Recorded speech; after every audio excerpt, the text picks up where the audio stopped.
Good morning friends. आज આપણે chapter 1 સંબંધ અને વિધેયમાં સ્વાધ્યાય 1.3 નો પ્રશ્ન 11 જોઈશું। ચાલો રકમ વાંચું છું। ધારો કે f from છગડે કૌંસમાં 1, 2, 3 થી છગડે કૌંસમાં a, b, c a f of 1 is equal to a, f of 2 is equal to b અને f of 3 is equal to c દ્વારા આપેલ છે।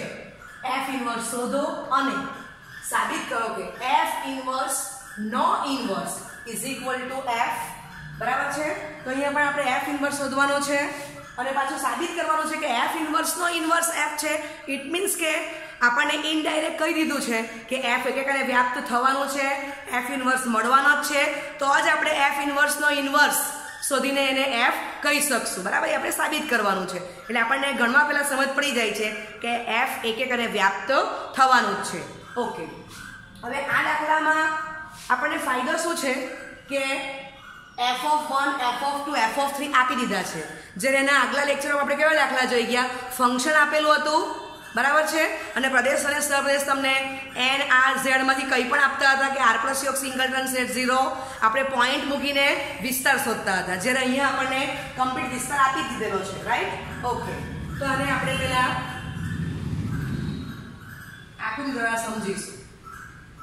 आ f छे, धारो के तमारा गण a छे, प्रदेश तमारो अने हूँ कैपिटल a कही दऊं छुं अने आ तमारो जे सहप्रदेश छे एने हूँ कैपिटल b नाम आपी दऊं छुं।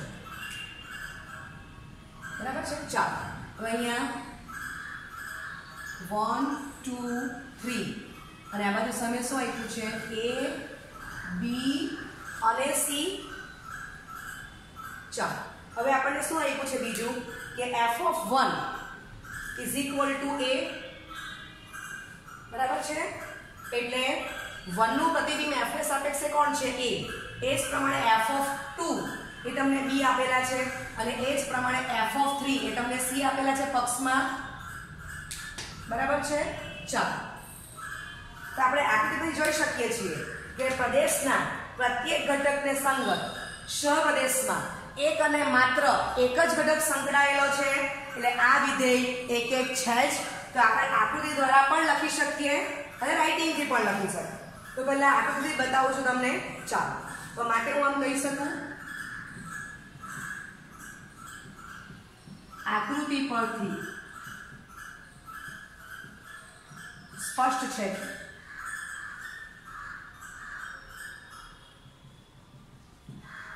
गण एना प्रत्येक घटक ने संगत गण कैपिटल बी नो अनन्य घटक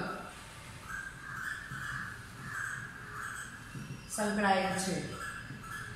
તેથી f एक एक विधेय છે। बराबर है। चालो ओके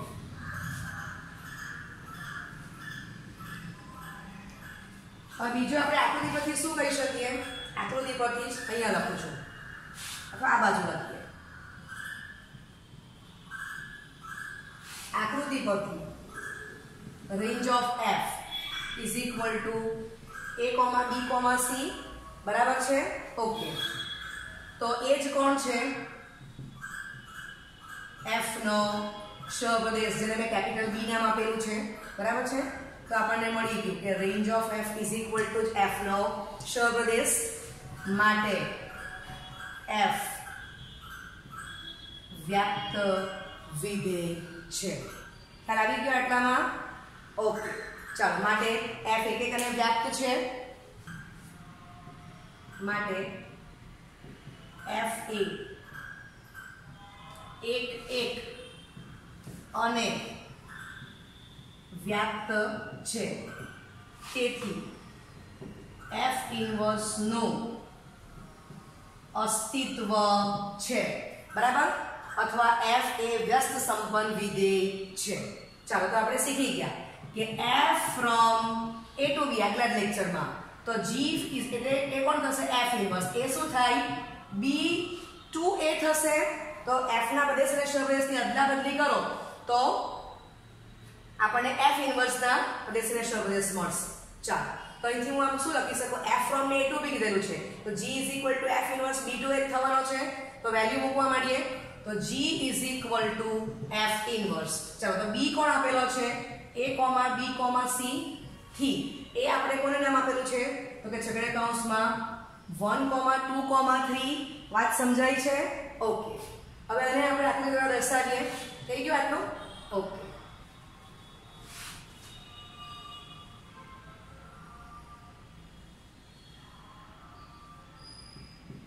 આ f છે ઇનવર્સ f ઇનવર્સ આ કેપિટલ b અને આ તમારો કેપિટલ a થશે બરાબર આ તમારો f ઇનવર્સ ચાલો હવે અહીંથી પોઈન્ટ્સ લઈશું આ a આ b અને આ c આ 1 2 અને 3 ચાલો તો a ને સંગત 1 b ને સંગત 2 અને c ને સંગત પણ 3 આવી ગયું બરાબર છે ચાલો તો હવે હું પહેલા પ્રમાણે જ લખવાનું છું ડાયરેક્ટ લખી શકું આકૃતિ પરથી માટે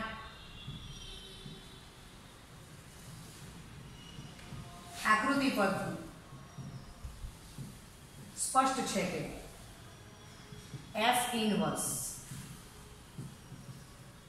એક વિધેય છે બરાબર હવે પાછું લખવાની જરૂર નથી કે b ના પ્રત્યેક ઘટકને સંગત તેનો અનન્ય ઘટક સાંકળી શકે સમજી શકાય એવું છે ઓકે ચાલો અને બીજું શું કહી શકાય range of f inverse is equal two capital A is equal two છગડીયા કૌંસમાં 1, 2, 3 છે તો એ જ કોણ છે f ઇનવર્સ નો સહપ્રદેશ બરાબર છે ઓકે ચાલો માટે આપણે શું કહી શકીએ f ઇનવર્સ A વ્યાપ્ત છે અહીંયા આપણે એમ કીધું કે f ઇનવર્સ એ એક વિધેય છે તો અહીંયા એમ કીધું કે f ઇનવર્સ એ વ્યાપ્ત વિધેય છે માટે f ઇનવર્સ A એક અને વ્યાપ્ત હોવાથી f ઇનવર્સ ના ઇનવર્સ નું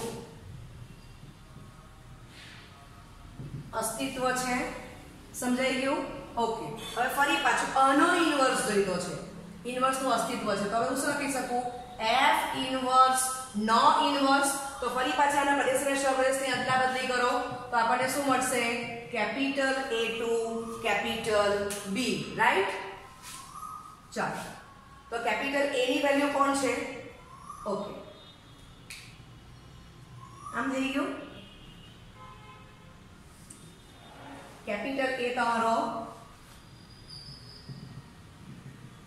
1, 2, 3 છે અને capital B A, B, C છે રાઈટ ચાલો તો ફરી પાછું આપણે અહીંયા આકૃતિ દોરશું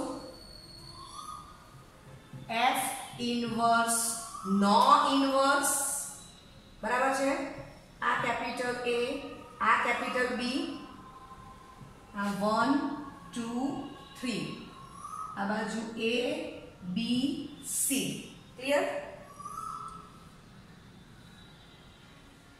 થઈ ગયું તો હવે તમે જો આ આકૃતિ જો અને પહેલી આકૃતિ જો f from A to B વાળી તો તમે જો કે પ્રદેશ સરખા જ આવી ગયા f નો પ્રદેશ તે જ f ઇનવર્સ ઓફ ઇનવર્સ નો પ્રદેશ છે b નો જે પ્રદેશ છે f ઇનવર્સ ઓફ ઇનવર્સ નો સહપ્રદેશ એ કેપિટલ B છે તો f નો સહપ્રદેશ પણ કેપિટલ B જ છે બરાબર છે ઓકે માટે f inverse of inverse is equal to f બરાબર પાછું બધું લખવાની જરૂર નથી વાત સમજાય છે રીઝન આપણે ડાયરેક્ટ કે આકૃતિ પરથી આકૃતિ 1 અને આકૃતિ 3 પહેલી આકૃતિ જે છે f from A to B વાળી અને આ f inverse of inverse from A to B એ બંને સરખી જ છે એટલે હું કહી શકું કે f ઇનવર્સ નો inverse is equal to f બરાબર છે ઓકે આપણે આ સાબિત કરવાનું હતું હવે તમારે આકૃતિ પરથી ના જવું હોય તો તમને ખબર જ છે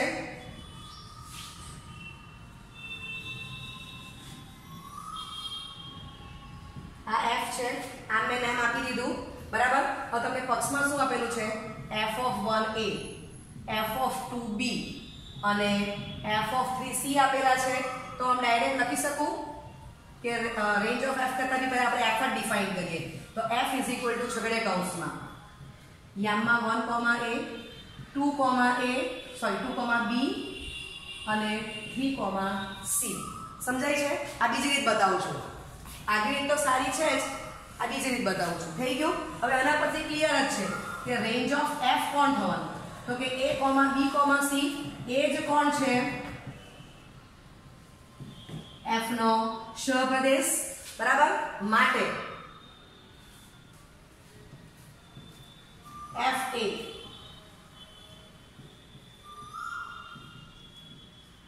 વ્યાપ્ત વિધેય છે અને હું આમ લખી શકું 1 is not equal to 2 which implies f of 1 is not equal to f of 2 માટે fa એક વિધેય છે.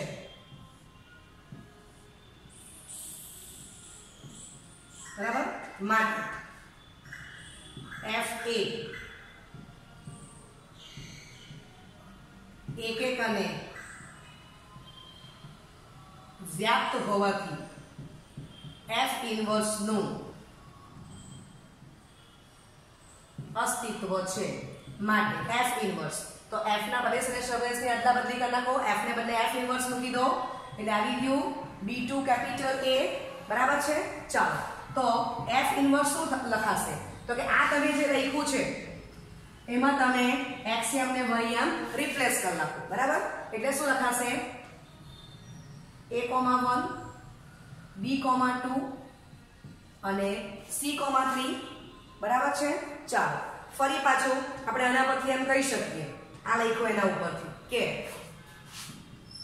Range of f inverse is equal to છગડે કૌંસમાં 1, 2, 3 is equal to f inverse નો સહપ્રદેશ માટે f ઇન્વર્સ a વ્યાપ્ત વિધેય છે. ઓકે ચાલો હવે હું આમ આર્ગ્યુમેન્ટ કરીશ કે a is not equal to b which implies f of a is f inverse છે વિધેય f inverse of a is equal to f inverse of b બરાબર છે. માટે f inverse a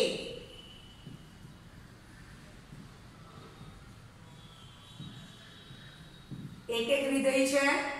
ક્લિયર? માટે f ઇન્વર્સ નું અસ્તિત્વ છે. આ બંને થઈ ગયા એક અને વ્યાપ્ત. આના પરથી હું કહી દઉં છું કે બંને સાથે છે જ એક અને વ્યાપ્ત. માટે f ઇન્વર્સ ના ઇન્વર્સ નું અસ્તિત્વ છે. ક્લિયર? ઓકે તો હવે આપણે શું લખવું પડશે? f inverse of inverse. તો ફરી પાછું f ઇન્વર્સ ના પ્રદેશ અને સહપ્રદેશની અદલા બદલી કરો. f ઇન્વર્સ નો ઇન્વર્સ તો એ આવી ગયો capital A2 capital B right. ચાલો માટે f ઇન્વર્સ નો ઇન્વર્સ ઇઝ ઇક્વલ ટુ ફરી પાછું આના xm ને ym ની અદલા બદલી કરો 1, a 2, b ને 3, c બરાબર છે. હવે તમે નોટિસ કરો તો આગળનું f છે એ જ આવી ગયું બરાબર છે. ઓકે માટે f ઇન્વર્સ નો inverse is equal to f. Clear? માટે f ઇન્વર્સ નો inverse is equal to f. તો હું આશા રાખું છું તમને બે મેથડ બતાવી છે. બંને મેથડ સહેલી જ છે તો તમને આ કન્સેપ્ટ ક્લિયર થઈ ગયો છે બરાબર. ઓકે ફરીથી કહું છું કે આગલી ટાઈપોમાં ફંક્શન આપેલું હતું તો આપણે વેલ્યુ મૂકીને ચેક કરતા હતા. અહીં તમને વેલ્યુ ઓલરેડી આપી દીધી છે બરાબર. ફંક્શન નથી આપેલું અને આપણે એક અને વ્યાપ્ત છે કે નહીં જોયું. ઇન્વર્સ શોધો અને ફરી પાછું f ઇન્વર્સ નો ઇન્વર્સ એ f થાય છે એમ બતાવીએ. Okay thank you. સ્વાધ્યાય 1 નો પ્રશ્ન 11 જોવાના છીએ. આગલા દાખલા જેવો જ છે. આગલા દાખલામાં આપણે બે રીત બતાવી રાઇટિંગ પ્રમાણે. હવે આ દાખલામાં રાઇટિંગ પૂછેલું હોય તો તમારે આગળ પ્રમાણે જ કરવાનું છે. તો આ દાખલામાં હું તમને MCQ પ્રમાણે રીત શોર્ટ બતાવી દઉં છું. ઓકે કોઈ બી એક આપણને એમસીક્યુ પૂછાય એ પ્રમાણે તમને બતાવું છું. રાઇટિંગ તમને હવે આગળ દાખલા પરથી આવડશે જ. તો S શું છે છગડે કૌંસમાં A, B, C ને કેપિટલ T શું છે છગડે કૌંસમાં 1, 2, 3. જો અસ્તિત્વ હોય તો નીચે આપેલું વિધેય f from S2 capital T માટે કેપિટલ F ઇન્વર્સ શોધો. દરેક આ એક આપણને એમસીક્યુ પૂછેલું છે, બરાબર છે? ઓકે, તો પહેલું આપણે વિચારીએ.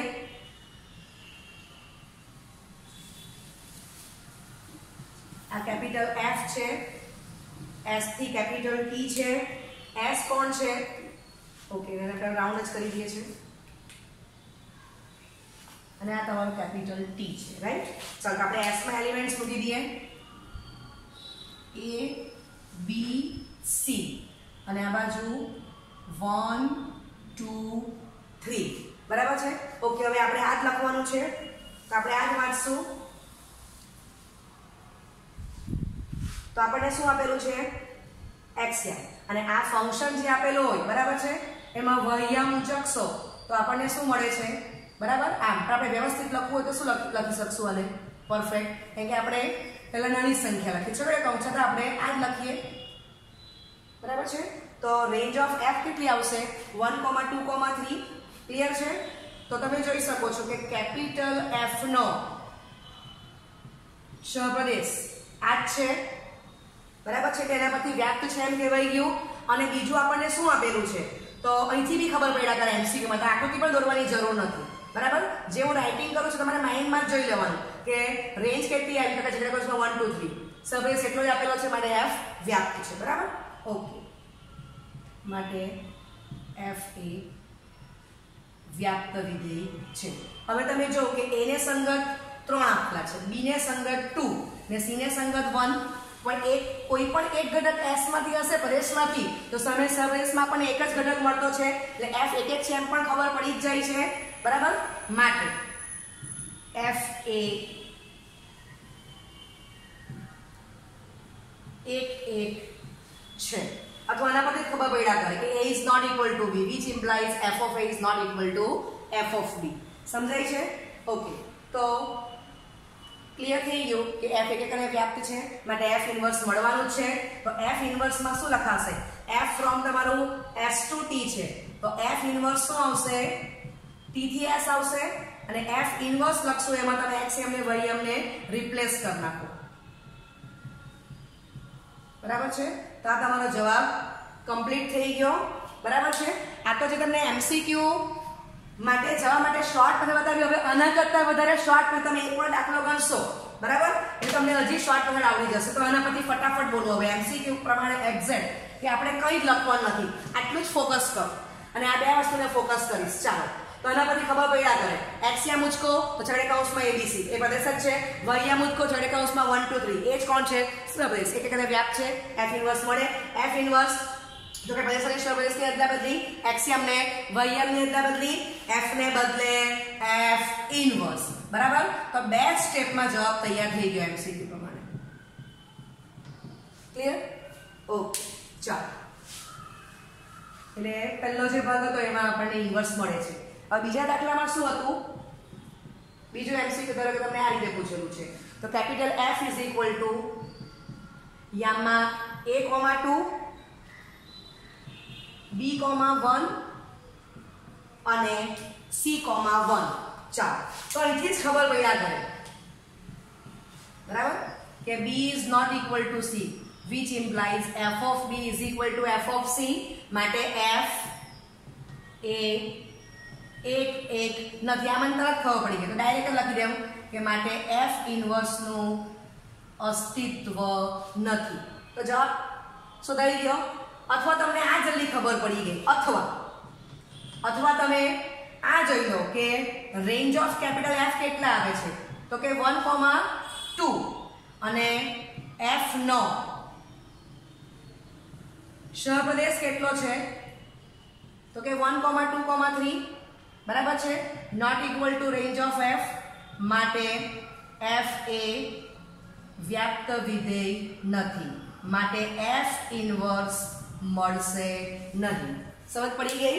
ઓકે, આ MCQ નું રાઇટિંગ બતાવ્યું કે તમે વાંચે ત્યારે ખબર પડે. હવે ફરી પાછું એને બે સ્ટેપમાં જોઈ લે. તો અહીંથી જોયા કરવાનું જોઈ લેવું રેન્જ આવી ગઈ 1,2 સબરેસ છે 1,2,3 છેડે કૌંસમાં સરખા નથી વ્યાપ નથી માટે f ઇન્વર્સ નથી અથવા આ જોઈ લો કે b is not equal to c તો એની ઇમેજ સરખી છે બરાબર f of a is equal to f of b1 માટે f એક નથી માટે f ઇન્વર્સ મળતો જ નથી ઓકે તો હું આશા રાખું છું કે તમે MCQ પ્રમાણે આવડી ગયું છે અને રાઇટિંગ તમારે આગલા દાખલા પ્રમાણે જાતે કરી લેવાનું છે આમ તો મેં રાઇટિંગના પોઈન્ટ્સ બતાવ્યા જ છે પણ આગલા કરતાં જુદી રીતે બતાવ્યા છે ઓકે થેન્ક યુ